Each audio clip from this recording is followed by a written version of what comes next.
This is Legislative Review on Prairie Public's radio and digital platforms. I'm Dave Thompson. Thanks for joining us. Our guest today, Republican Senator Nicole Poolman of Bismarck. Senator, thank you for being here. Thank you for having me. It's always so nice to talk to you. It's good to talk to you too. We're in a very odd session, as I've been mentioning to everybody. It's COVID protocols. People are sometimes working remotely. The halls seem to be a lot emptier. I'm just kind of curious from your perspective, what kind of vibe are you getting from this session? Well, the vibe is definitely one of disconnection. I definitely feel disconnected in a way that is not typical. As you have said, usually the halls, the balconies, the chambers are full all the time. And so it's very quiet and feels disconnected. And those masks also add to that feeling of disconnection. We don't see smiles and facial expressions. And so it does make communication a little bit more challenging. So I would say it has a very disconnected vibe to it, but we're still doing the work. So that's good. Absolutely. Absolutely. And do you think that some of this will carry over into next sessions and things like that? Maybe some of the technology things? Absolutely. One of the great things that has happened is that all of our committee meetings are now online all the time. And so no matter what your interest, no matter what your issue, you can watch from your living room. The other even more important piece is that you can testify from your living room. And so I think that's going to be something that will follow us from here on out. The idea that in a North Dakota winter, someone from Grand Forks or Fargo does not have to drive all the way to Bismarck to testify is going to be a really great thing. That really hasn't been too much of an issue until about a week ago, but now with the very cold temperatures, it is an issue. I understand that. Right, right. Let me just talk to you about, you're on appropriations. What Yes. areas of the appropriations bills are you more in charge of? Maybe subcommittee chair. Right. So I am subcommittee chair of the Career and Technical Education budget this half of our cycle. And so that's something we just passed out. A lot of interest relating to career and technical education. If you'll remember, the governor recommended that we do some bonding to build career and technical education centers across the state. There is certainly a lot of discussion surrounding that. And many more schools are offering career and technical education courses. So the version of the budget that we are hoping to pass out of the Senate tomorrow does have a $2.5 million increase in it, because we are providing $1.5 million in direct reimbursements to schools who already have those programs. And another $1 million is expected to be needed for the next biennium for programs that are just coming online, just not in existence yet. So those are important increases, I think. I'm hopeful that the Senate will approve. And of course, then it heads over to the House for their approval. So always a step in the process, yes. Absolutely. And career and technical education is such an essential and I think increasingly important part of public education. So I do believe that we will see a lot of support for those increases. And not to put too fine a point on it, Bismarck was kind of a leader with its CTE center that was from Bismarck Schools and Bismarck State College. There are proposals for Fargo, Minot, Dickinson, Williston. There are proposals to have centers all over the state. Do you think that with the help of the legislature this time, they're going to make a lot of progress in that? I think we will make progress. It's just going to be a matter of how we do that. I think that there are some out there who want to see us give $15 million grants to build these buildings. I think there are others who would say, let's give the top 10 size districts $5 million a piece to ensure that they can provide career and technical education to their region. And there are some people who don't want to see us using state money to build any sort of K-12 building. So there are different versions of what people view career and technical education to be and what it should be going forward. And we are just going to have to hash that out. I think that will be hashed out in a bonding bill. Since you brought up the whole subject of education too, I wanted to ask you about K-12. Then the bill is not in the Senate. The bill's in the House, I believe. It is. I haven't seen it yet. Correct. And the governor proposed basically flat funding for 2 years. And, you know, with enrollments, you don't know if flat funding is going to be actually a cut or what's going to happen on that. You know, you were a teacher in the districts, Mhm. right? I am. What was your perspective in terms of flat funding for K-12 for 2 years? Well, flat funding for K-12, if enrollments remain the same, as you know, teachers sign contracts and they move up the ladder regardless of how much funding the state is going to give us. Those local school districts have contracted with teachers to have their salaries increase with every year that they teach. So we know that those salary numbers will increase. And so flat funding usually results in a reduction somewhere else. And so I am hoping that we can find some increases for K-12 education. There are a few out there talking about the fact that enrollments may be down. There are others who mention that COVID dollars certainly played a big part in funding not only this past year, but that we have expectations for this upcoming COVID relief package, that will also provide some funds to local school districts. So even if it is flat funding, we're not quite sure if that will look completely flat from a district's perspective. Since you brought up COVID funding and the potential for another amount of money coming into North Dakota, we don't know what it is just yet, but you're in the middle of a legislative session. This thing is pending. What happens from your perspective if all of a sudden North gets a pot maybe of $2-3 billion for COVID funding? How does that affect your job as a budget writer? Well, I can tell you it is on the minds of appropriators, the upcoming COVID relief bill. And the preliminary version shows that we would get just over $1 billion. And so that would be about $776 million to the state and the rest to cities and counties. So I can tell you that the $776 million, even though it's preliminary, it's just beginning, there are discussions out in Washington, D.C., it's on the minds of those of us who are making tough decisions about budgets, knowing that that money could come in, not knowing exactly when it will come in. But in recent discussions, we have learned that a lot of the funding is a little bit more flexible, that it certainly can be used for anything to address the impact of the emergency. And recently we learned that that language does include the concept of possibly shoring up a pension. And so that's also part of the discussion, that maybe some of our pension woes with the PERS retirement plan could be alleviated with some of that one-time spending. I'm glad you brought that up because that leads me into another discussion. As we're recording this on a Thursday, there was a big discussion about the pay plan for state employees. And Senator Mathern brought up an amendment that would have paid some money to try to pay down that unfunded liability of PERS. But this is all very fluid, it looks like, because we're only getting close to the halfway part of the session. There's another whole part of the session coming up. You don't know when COVID money is coming in. So there are some unknowns, I would guess you'd probably say. Absolutely. There's a lot of uncertainty right now. We always like to wait until the March forecast comes out, right? Our best guess as to how much revenue we will have. And so that's one reason why we pause and wait and proceed with caution. So the Senate has approved 2% and 2% increases for state employees with an $80 minimum and a $300 maximum. Right now, we have waited on the 1% and 1% increases in the retirement contributions.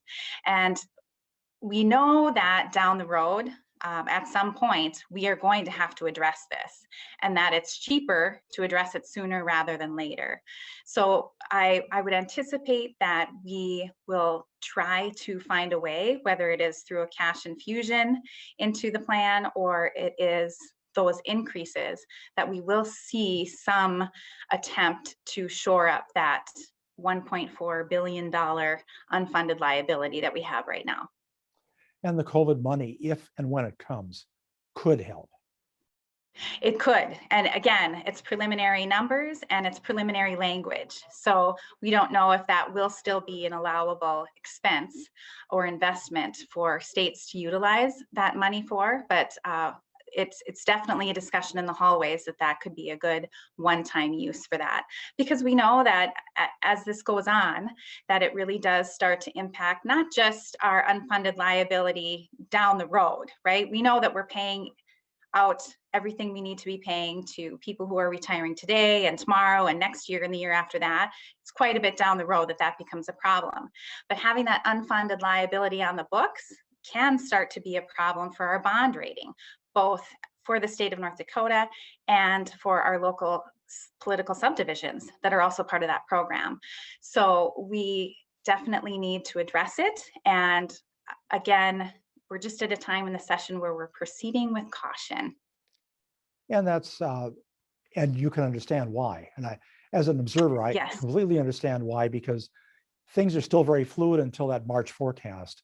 And now with the added chance of COVID money on top of that, there's a lot more uncertainty this time, perhaps.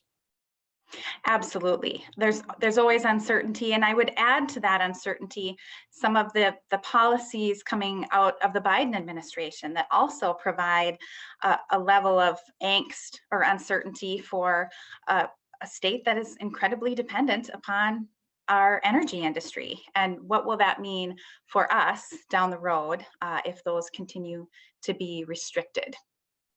I'd like to talk to you about that in a little bit, but I just wanted to, you talked about the bond rating, and of course, bonding is one of the top issues that's really being considered here. And just to, again, recap it, the governor proposed $1.25 billion. Senator Mathern has a $2 billion bill. Republicans had a billion, but now down to $800 million. I know you haven't really looked at the bonding bills too much just yet, but what's your opinion about the bills that are out there? Well, I think that my opinion lies a little bit more in the groups of legislators and how they feel about bonding. Regardless of what that bill looks like in the end, I think we've got three groups of legislators. I think you have one group that doesn't want to bond. They don't like the idea of bonding. It makes them nervous. They don't like it. And it doesn't really matter what that bill looks like. They're probably going to vote no. And then you have a group, I would say in the middle, who are interested in bonding, but they want to keep it to essential infrastructure, right? We talk about the Fargo diversion. We talk about roads and bridges, that type of construction, essential infrastructure. They're interested in bonding for that. And then you have a third group of legislators who are interested in putting quite a few projects, capital projects. Senator Mathern last week, I think, referred to it as the Christmas tree version of a bonding bill with lots of ornaments to attract votes from all different parts of the state. And so I think in the long run, it's just going to have to be those three groups of people coming to a consensus about what that bill should look like. So I don't get too caught up in what they look like now, because as you know, it's the first period of the hockey game of the legislative session. And so it's so early that I wouldn't want to speculate as to what that will look like by the end. But someone's going to have to find a way to bring all three of those groups together and come to consensus on what it should look on day 80. As a UND alum, I was so glad you got the Fighting Hawk reference in there about the hockey game, which you have a kind of a vested interest in. We do. We love the University of North Dakota. We love Fighting Hawks hockey. And a certain person named Poolman who played for Fighting Hawks. Yes, actually two of them. They both played and now have both moved on to professional sports, but boy, we really did enjoy watching them while they were there. And we continue to love to watch them. Huge fans Absolutely. Of UND. Absolutely. Well, about the bonding bill, you're correct about the $800 million, especially is talking about getting water projects. Talking to House Majority Leader Pollert, he said that, diversion has to get off the books because that's a huge commitment to the states, $430 million or plus. And then you can move on to some other things like the River Valley Water Supply Project. You can help out Minot with the Mouse River Water Project. But there are some infrastructure needs that some people are talking about as well. You mentioned roads and bridges. Also, there's some talk about maybe university buildings again, that type of thing. Correct. Right. And so, like I said, it's just a matter of building enough consensus. Certainly, the Fargo diversion is very much like our conversation we just had about the pension. It's something we know we have to address at some point.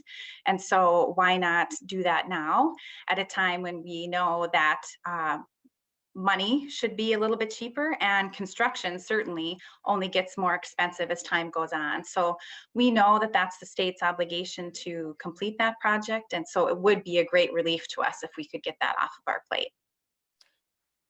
Talking about that and buildings at some of the college campuses, I wanted to get your opinion about, since we talked about UND just a little bit, and I don't mean to throw this as a curveball at you, but this whole idea that UND is kind of shrinking its footprint to a kind of a core area where they're going to be doing most of the instruction in a core area, and they're replacing the student union up there and things like that. What do you think about how colleges and universities are approaching building an unfunded maintenance liability? Correct. That is one thing that higher education is generally having to reinvent itself. And this idea of bricks and mortar, to the extent that we have had in the past, is something that colleges and universities have to rethink. And I think the University of North Dakota is doing that really well. Let's focus on a core group of buildings that feel centralized, that look beautiful on campus, and make sure that we are getting rid of the buildings that, as you say, cost so much money in deferred maintenance. And that's something that I think all campuses are trying to do, not just the University of North Dakota, really prioritizing space, evaluating what we really need to educate students in a way that is still providing them with that on-campus experience, because I really do believe that that is one of the most important pieces of student experience in college, is living on campus, going to class. Certainly we have seen in this online environment, students struggling with that. So we know that not every student can learn online for everything, but some of it can be delivered online, and some students do prefer that. So by reducing that footprint in bricks and mortar, we can certainly see better quality buildings and better quality experience with what we have, and getting some of that deferred maintenance off the books is good for everybody. One of the other side issues that I've been kind of watching a little bit, and I know there's a lot of interest in it, is what to do with the proceeds of the legacy fund. There's been a proposal to even, shall we say, invest up to 20% of the legacy fund in North Dakota projects. How do you feel about that, Bill?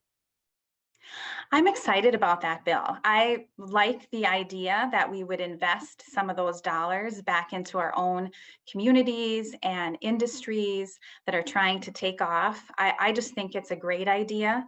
I am hopeful that we see that pass through both chambers. I know that Insurance Commissioner John Gottfried has worked tirelessly to make this point to the community and to the legislators that this is really something that North Dakotans would support. I think that if we talk to taxpayers and said, we're investing it in all of these other places, would you like to see us take a portion of that and invest it in our own state and in our own communities? I think a majority of taxpayers would say, yes, that's a great idea. So I am hopeful about that bill. And talking to some of the entrepreneurs, one of the issues they have and that's not just for North Dakota, but in North Dakota, especially for North Dakota entrepreneurs, is trying to find capital. And so this is a way to provide some capital. So they're saying this is a good deal for us. Absolutely. Absolutely. There is also some discussion, and I heard this I just happened to go by Senate Appropriations one day and happened to hear some people in the Legislative Council present that there seems to be a little bit of a tug and pull about IT. Are you sensing that as well? It's pretty hard not to sense it. I think that they were pretty specific in their frustrations with IT. I think that Legislative Council is unique in that we really are a separate branch of government. It makes sense under the executive branch to be bringing all of ITD together, working under one umbrella. But when you're a separate branch of government, that gets sticky, and it's difficult for them to get the help they need quite as quickly as they need. And so you'll see in our budget requests for legislative council that we are requesting that be removed, that we have some people who are sticking with the legislative council agency rather than coming from ITD. So is it going to be a new platform or a new system? How is that going to roll out? I'm not exactly sure. I'm not the technical person to be able to answer that portion of the question, but I think it was really not so much about platform, but it was about service. And I think that service really became the issue for legislative council, and they just want their own people to be able to service their own system and have access to those people when they need it. And that seemed to me to rise to the top of that discussion. And there is some sense to it because you talked about branches of government, 3 separate co-equal branches of government. You've got the courts, you've got the executive, you got the legislative. So the legislature is basically saying, hey, we're a separate branch of government. Maybe we should do this ourselves. And that, it does make some sense. Right. And it does make sense for the executive agency to really want all of the agencies that fall under the executive branch to be under one roof as well. That makes sense as well. I recognize there are some agencies where it's not a great fit and we have left those out, but it does make sense in terms of consumer experience as well, for there to be one platform, one place where people can go to find what they need out of the executive branch. I have to ask this because somebody told me that you might be heavily involved in the corrections budget, perhaps as a subcommittee chair or something like that. I am on the subcommittee. I'm not chairing it, but I am on the subcommittee for the Department of Corrections. A lot of changes happening, both technically and philosophically in corrections. And this has been a long journey for them. And now we're starting to see some of those philosophical shifts change to funding shifts, to choices in the way incarceration works and how we choose to spend funds. I know, without maybe getting too far in the weeds, what do you think are going to be the biggest manifestations we'll notice in changes in corrections? Well, of course, that big philosophical issue is that we are changing our idea of what it takes to be incarcerated, right? That we are going to invest money upstream in the types of programs covering addiction and behavioral health, and trying to invest there rather than paying on the back end when somebody finally has to be incarcerated. So that philosophy is really starting to come into play in how we spend money. So we are investing in behavioral health, and they are making shifts in terms of the way they house, especially women. That's the issue that we are dealing with this session, is moving many of the women who are out in the Dickinson area into YCC, right? And again, we are able to move them to YCC because there are fewer youth going to YCC because of that same philosophy, that we are trying to do everything we can to ensure that they are not put into the system in the first place. And so some of this movement that you're seeing is the product of that change in philosophy. Now, this shows where things are really intertwined, because corrections is not an island, because behavioral health, human services, this is all connected. So this leads me to this next question. One of the things that was proposed is that there was going to be a new state hospital in Jamestown. And of course, you've got the James River Correctional Center there. Is there going to be a new state hospital in Jamestown? I think it's off the table temporarily, but maybe back on the table soon. Right. I think it's off the table right now. I think they're going to focus on the shifting of the women prisoners right now, and that's going to be the focus this biennium. I do have the sense that the state hospital is on the docket maybe in the next biennium, but in the future. But I do think it's off the table right now. Okay. You did mention the Southwest Center, which is in New England. That facility is going away, correct? It's not going away. They Not going away. are, Okay. the DWCRC is the facility housing the women, and they are going to be shifting some of the women, but not all. And so that's really one of our discussion points with the correction budget, is that there needs to be some overlap in the funding. Even though we are shifting some of the women away from that facility, they really can't reduce their costs very much. They're already at a pretty slim, what's the word I'm looking for? They're already running a very, they're already running a budget that is Efficient, very tight, efficiently. perhaps, yeah. efficient. Thank you. They're already running a pretty tight ship up there. And so now we are seeing that they need those funds, and we are also going to be providing some funding for YCC. Some of the shifts they need to make in the cottages there to make them appropriate for the women who will be moved there. So it's a confusing budget, I will tell you right now, just because we are trying to get our arms around whether or not that's the right move, and how much should it really cost? Is this going to be more expensive for a little while and save us money in the long run? Or is this a model that we want to deliver because it's better?